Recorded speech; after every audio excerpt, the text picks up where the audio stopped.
Hey YouTubers, Grimmy Dragon here, and once again it's review time, and we're looking back at Titan's Return today with the new Blurr figure. Okay, so Blurr's Future Car mode is back, and it is looking good. Very sleek, very nice. Looks a lot like a hover car, which it should. And it has those little wheels at the bottom. By the way, the bottom does a great job of hiding the robot mode. You can make out the hands, but that's about it. So that's pretty good. So yeah, but it does have wheels, so it can actually roll. And it rolls very nicely for those little wheels. I do like that. The gun actually does have storage. Right at the bottom, it has this little divot, a little tab there. So you can actually just store it right there, and boom, gun. And it doesn't obscure anything, doesn't get in the way, and it still rolls just lovely, which is good. And of course, we got the little Titan Master Hyperfire, and he's looking pretty cool. Just a little blue dude with silver arms and some gunmetal feet. Good. Decent paint job on the face. I like it. And he can actually fit right into Blurr. Cockpit opens up. There is a little divot to press him into, if I could ever find it.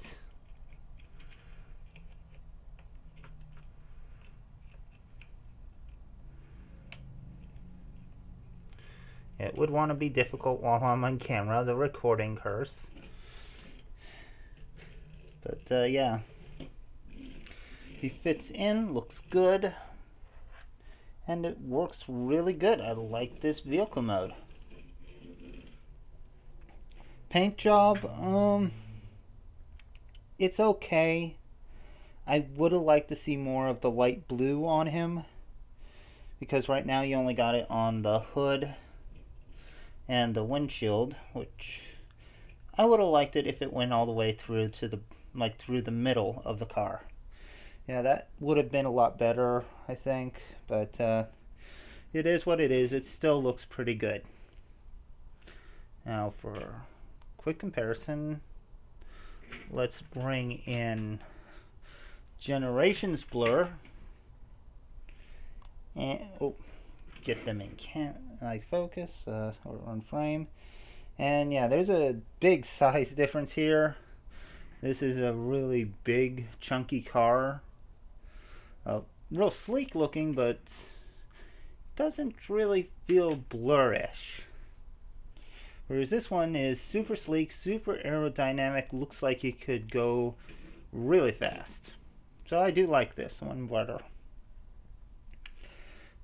So yeah, this is definitely a nicer one. We'll get some other Autobots in. Bring in RC. The Legends RC. Which, bring in Generation Springer.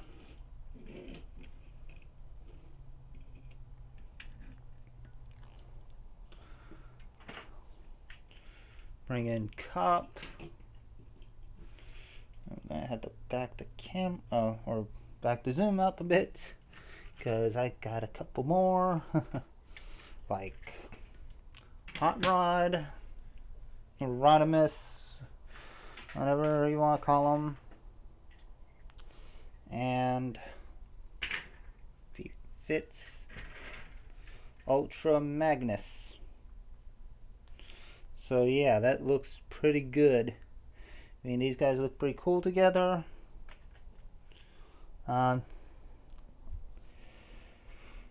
Can't wait to get a hold of the Legends class wheelie because I think he'll go great with these guys. But yeah, I mean, so far our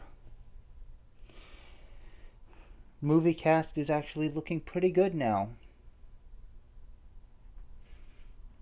I like that. Get these guys out of the way real quick.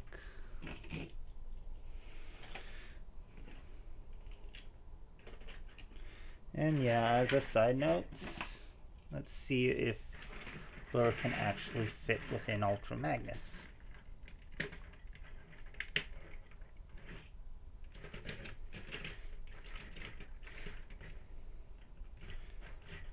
Yeah, I actually do have to open up the trailer to get this to go in right. Because Blurr's a little tricky to get in any other way. I don't know why that's on the wrong pose, but yeah, as you can see, Blurr fits in there quite nicely. So Ultra Magnus can indeed carry him. And Springer too, just for fun. But that's pretty cool. I do like that. May want to take the gun off because it seems like it's going right into the back of Ultra Magnus's cab, but yeah. It's pretty cool. Anyway, let's get Blurr into robot mode and see how he looks there.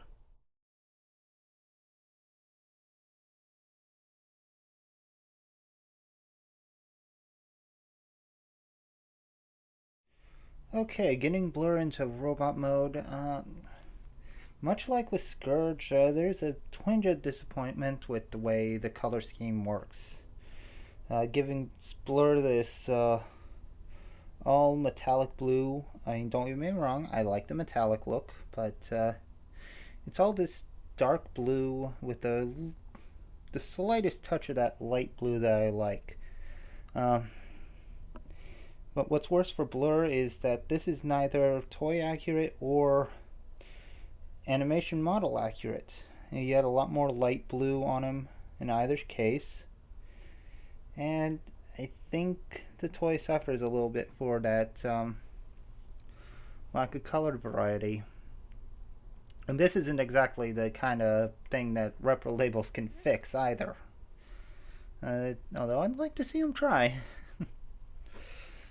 Yeah, aside from that, the sculpt is great. I love the thin looking sculpt. I like the way that he looks like a speedster. And he does look like his G1 self as far as the sculpt is concerned. Now, the hood can come off and become a shield like before, but it can also become a sled for a Titan Master to ride in. It has that little flip out skid at the front, and you can actually take the gun, much like in vehicle mode. You can actually plug it in here because this is the exact same spot it plugs in for weapon storage, and it'll become a turret for the little sled. So that's pretty cool. Get Fracas out of here. He was just handy, so that's why I put him in. But you can also store the weapon on, like the gun, store it on the arm like so, become a shield. You can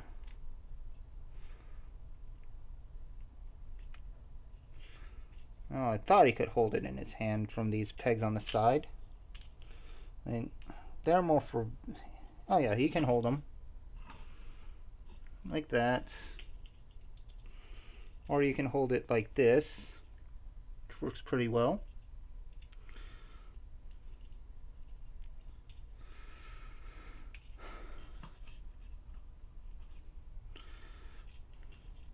But oh no, I prefer to just store it on the back like so.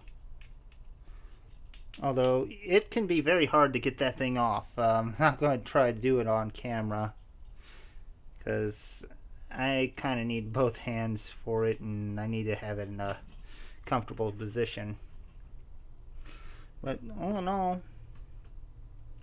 yeah, he looks pretty good. Yeah, it's got a backpack while the hood's attached, but like I said, it's removable. That's actually optional. One thing that kind of caught me off guard, took me a while to figure this one out, but you can actually lift that, much like with Scourge, to get a more accurate look. And I do appreciate that little detail. I thought that was pretty cool. And adds just the slightest bit more transformation element than fold in half to make head. It works better. So let's get to articulation. We do have a ball jointed head, and he's not as bobbly as Scourge was, which is good. He's got that full head rotation. He's got ball jointed shoulders. No, actually just hinge shoulders in and out. My bad. But he does have outward movement thanks to transformation, so he has a full universal joint. Bicep swivel, 90-degree knee bend. He has wrist swivel, yay. Waist swivel, awesome. Ball jointed hips, and these are actually ball jointed, so I got that right this time. He has thigh swivel, more than 90 at the knee, and he has a little bit of toe. So yeah, he's a posable guy, and I think that's pretty awesome.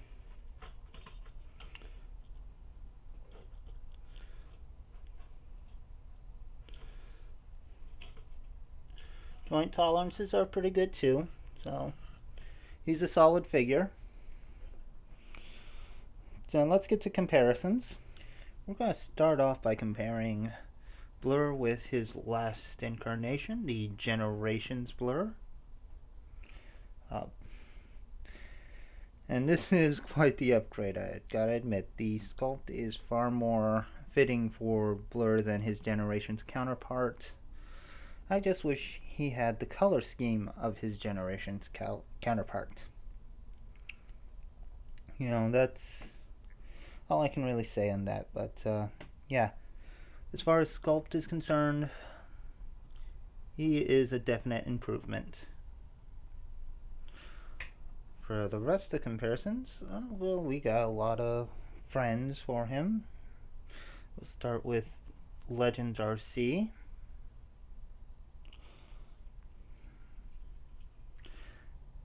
Hot Rod, or Challenge at Cybertron Rodimus.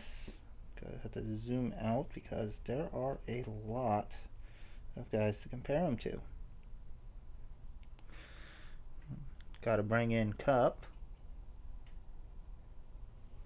of course. Springer. Let's see if we can get a better.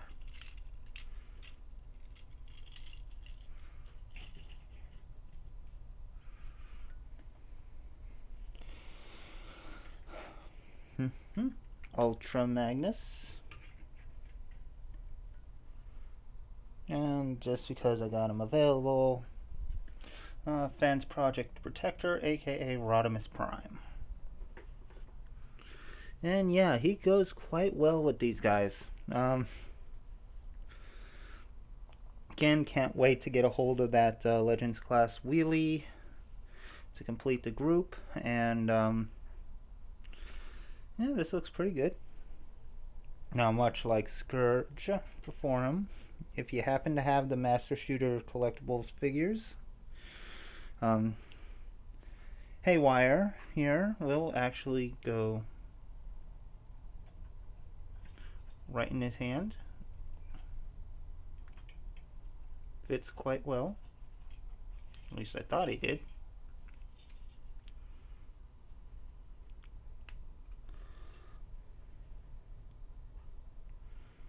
And there we go. Yeah, now he's a nice snug fit. Actually fits better in this Blurr than it did in Generations model. And that little thing is just drooping down on its own for some reason. So yeah, it works pretty well. And I forgot to mention the headmaster's name. It's Hyperfire. I guess I couldn't do Haywire anymore. But, that works out.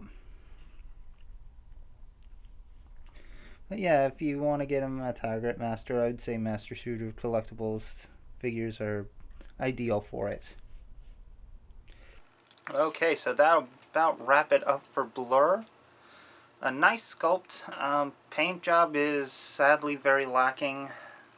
Another one I'm going to be looking forward to, the Takara version, if I can get a hold of it. That said, I did forget a detail to mention.